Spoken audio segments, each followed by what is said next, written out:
Ky spitali onkologjik në Tiranë, një nga spitalet më problematike për sa i përket infrastrukturës, po jo vetëm. Mungojnë barnat, mungojnë kushtet e trajtimit cilësor dhe me dinjitet pacientëve. Mendja ta do që një qeveri e përgjegjshme t'i niste investimet në infrastrukturë pikërisht nga ky spital. Mirë, po qeveria jonë ka plane tjera, po ju a tregoj.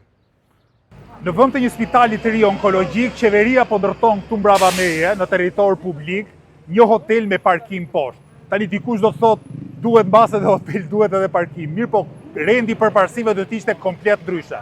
Tani sigurisht, me për këtë ndërtim, siç ta pret mendja, është zgjedhur, është kontraktuar ndër të tjera edhe firma oligarkut Salillari, do kenë mundësi, siç ndodh zakonisht për tenderat publik në Shqipëri, edhe të abuzojnë me fondet publike. Mirë, po ajo që është e rëndësishme është, po e them edhe një herë, serioziteti i përparësive dhe rendi i tyre.